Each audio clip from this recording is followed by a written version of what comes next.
A veces uno se encuentra videos ahí en YouTube, pues que le cambian a uno la perspectiva de las cosas, ¿no? De las ideas preconcebidas que uno tenía. Por ejemplo, acabo de ver un video del profesor de energía de la Universidad de Illinois. La voy a poner abajo en el link. Bueno, el link del video. Seguido por, obviamente, mi propaganda de que te suscribas a Uber Eats. Total, este cuate está hablando del enriquecimiento del uranio. Y pues me cambió cosas, la idea que uno tiene normalmente, ¿no? Por puro desconocimiento. Hablan de uranio y uno se imagina luego cosas radioactivas y peligrosas, ¿no? Y que si te venden uranio, ¿verdad? A empezar, lo puedes comprar legalmente, lo video. ¿Y por qué no hay tanto problema, verdad? Bueno, lo primero que hace notar este cuate es el uranio, cuando lo sacas de la mina, vienen dos tipos de elemento, ¿verdad? No elemento, porque sigue siendo el mismo uranio. Dos tipos de sabores, ¿no? Que principalmente viene el uranio 238 en un 99.7%. No, 99.3%, ¿sí? Y luego el otro 0.7%, ¿sí? Menos del 1% es uranio 235. Y el que nos sirve para la fisión nuclear es el uranio 235. La única diferencia entre ambos elementos es la cantidad de neutrones. Mientras que el uranio normal, ¿verdad? No normal, el uranio, para que sea uranio, debe tener 92 protones, 92 electrones. Ese es el uranio. Aparte, pues tiene un montón de neutrones, que son los que logran mantener a tanto protón junto, ¿verdad? Si no hubiera neutrones, pues esos protones no se pueden mantener pegados y salen disparados para todos lados, porque son la misma carga positiva. Entonces, los neutrones son los que permiten ese aglomerado ahí de... Total, eran 92 protones, agrégale otros 146 neutrones y ya tienes uranio 238, ¿no? ¿O no? Si era 146 más 92, 238. Quítale 3 neutrones, ¿sí? Te quedarían 233, mugreritos ahí dentro. 235, ¿cuál 33? Entonces, la única diferencia son esos 3 neutrones, ¿verdad? Uno tiene 235 mugreritos ahí en el núcleo y otro tiene 238, 3 neutrones de más. La radioactividad que nosotros asociamos con el uranio, bla bla bla, es radioactivo el uranio, sí, porque con el tiempo se desintegra, ¿verdad? Suelta partículas. Sin embargo, la vida media del uranio, del 238, creo, es algo así de 1500 millones de años o algo así. Una bestialidad. El 235, tiene una vida media menor, ¿sí? Yo creo que uno tiene 4500 millones. Total, son miles de millones de años la vida media. Es decir, tengo 1 kilogramo de uranio 238, lo que quieras, y después de tantos miles de millones de años voy a llegar y voy a tener la mitad. La otra mitad ya se convirtió en otra cosa, ¿sí?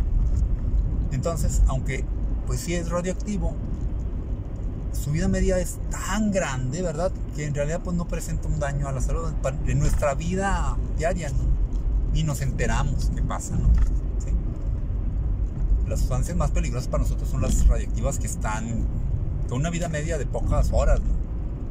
Pocos días, pocos meses, o sea, que en el tiempo de nuestra vida realmente tendrán una gran emisión de radiación. El uranio no, ni el 235 ni el 238. Entonces, la primera idea preconcebida que uno tiene, ¿no?, que el uranio es muy radioactivo, ¿no? Pues no, sí es radioactivo, pero no así de que la gran cosa. ¿Por qué? Porque yo ya había visto, por ejemplo, de que usaban armas de uranio empobrecido, así le llamaban, decir, el ejército de repente los usa para, no sé, atacar un búnker, o necesitan mucha penetración, ¿verdad? Entonces usan balas muy pesadas. El uranio es muy pesado, ¿verdad? Entonces ya nomás con que sea empobrecido y chacarrácatelas, ¿verdad? Pero yo me quedo con la idea, entonces, ¿le quitan lo radioactivo o qué? No, sigue siendo radioactivo, sí. Sigue siendo el mismo uranio. Bueno. La otra idea preconcebida es cómo hacen las bombas nucleares, que es eso el enriquecimiento. Ahí no era una idea preconcebida, simplemente no tenían ni idea a qué se referían con el enriquecimiento. Entonces, para hacer funcionar un reactor nuclear, ya sacarle el juguito, ¿verdad? Y hacer electricidad, normalmente necesitas entre el 3 y 5% más o menos de enriquecimiento.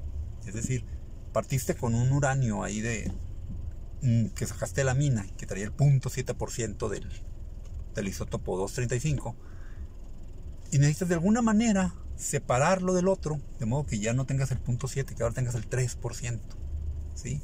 Que el otro baje del 99.3%, baje hasta el 97%. Aún así te queda un chorro del otro uranio en un reactor comercial que produce electricidad. Si quieres hacer una bomba nuclear, ya es otro cantar. Ya necesitas un 90% de enriquecimiento. ¿Por qué lo necesitas tan rico? Bueno, pues porque una bomba, ¡pum!, haces explotar todo, ¿verdad? Entonces, necesitas tener los suficientes átomos de los buenos, de los que se fisionan, empaquetados ahí, para que en las milésimas de segundo, las millonésimas de segundo, que va a estar unida esa cosa antes de que se desparrame por todos lados, logre generar la suficiente energía. En un reactor nuclear tú no estás haciendo explotar las cosas, simplemente le estás sacando el jugo poco a poquito, entonces no requieres tanto enriquecimiento. Ahora sí, ¿qué es eso del enriquecimiento? Más bien, ¿cómo se hace el proceso? Porque lo vemos, no, que Irán anda construyendo allá, o que Irak, que querían construir plantas de enriquecimiento y bla, bla. Bueno, el enriquecimiento, ya sabes que tienes que separar los átomos del 235 de los átomos del 238, ¿sí? Pero siguen siendo el mismo elemento. Químicamente no van a reaccionar de una manera diferente. Lo que les hagas, les pones a ácido, ¿verdad? O les pones con cierto elemento, lo que sea. Todas las combinaciones que le pasen a uno también le van a pasar al otro, porque químicamente siguen siendo uranio. Los dos son uranios, se van a comportar de la misma manera. Entonces, mediante una reacción química, que echándole sales y no sé, ácidos, todo lo que asociamos nosotros con un laboratorio químico, que están revolviendo ahí sustancias, ¿no? Eso no va a haber ninguna diferencia para ninguno de los dos isótopos. Entonces, lo único que te va a funcionar es pues basarte en que tienen diferentes pesos, ¿sí? Uno tiene 3 neutrones de más. O sea, es menos del 1% de la diferencia en peso. Porque de 3 neutrones, de 238 neutrones, pues es una mini nada. Pues con esa mini nada te vas a dar para separarlos. Si tuvieras una balanza y pudieras estar agarrando un átomo, ¿verdad? Este está más pesadito y este está menos, aunque este va para allá y este va para acá. Estarlo separando, así lo enriquecerías, ¿verdad? Entonces, ¿de qué manera se puede hacer? ¿Cómo separamos los metales? Por ejemplo, el oro, los guantes que andan ahí prospectando en los ríos, agarran su charolita, agarran tierra y luego le están pasando el agua, ¿sí? Lo están ahí moviendo y de modo que el agua se va llevando las capas de arriba, de todas las partículas, capas de arriba, y lo que queda abajo son las cosas más pesadas, como el oro, ¿verdad? Es una reacción netamente, ¿cómo se llama? Pues física, no es una reacción más.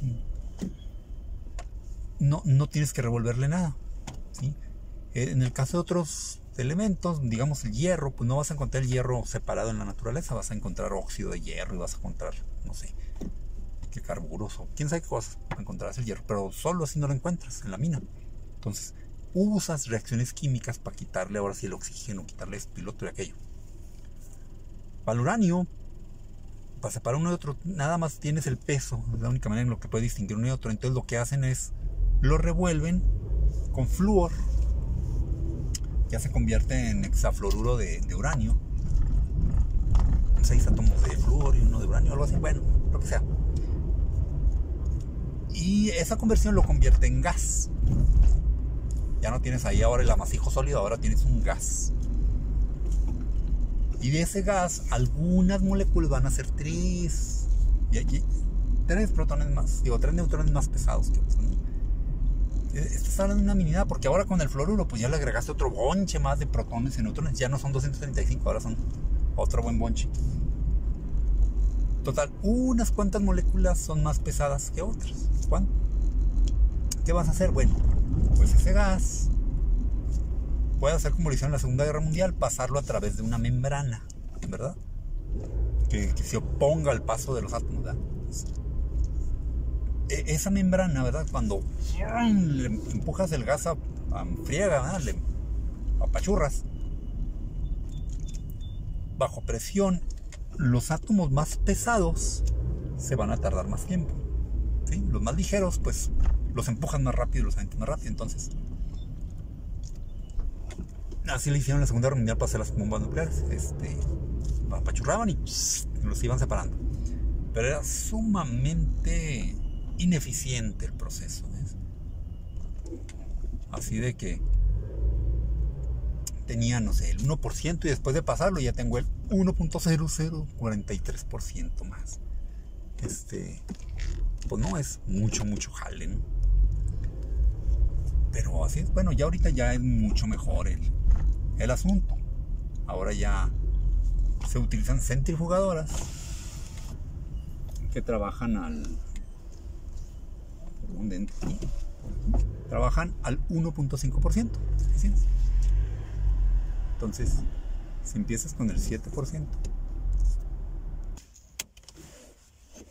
entonces ya con las centrifugadoras ahora es del 1% la eficiencia. O sea, todavía está abismalmente atroz, pero ya es mucho mejor que como está en la Segunda Guerra Mundial. Las centrifugadoras lo que hacen es que si tú tienes a tu chamaco, ¿verdad? Tu chamaco de 5 años y al otro de 7 años.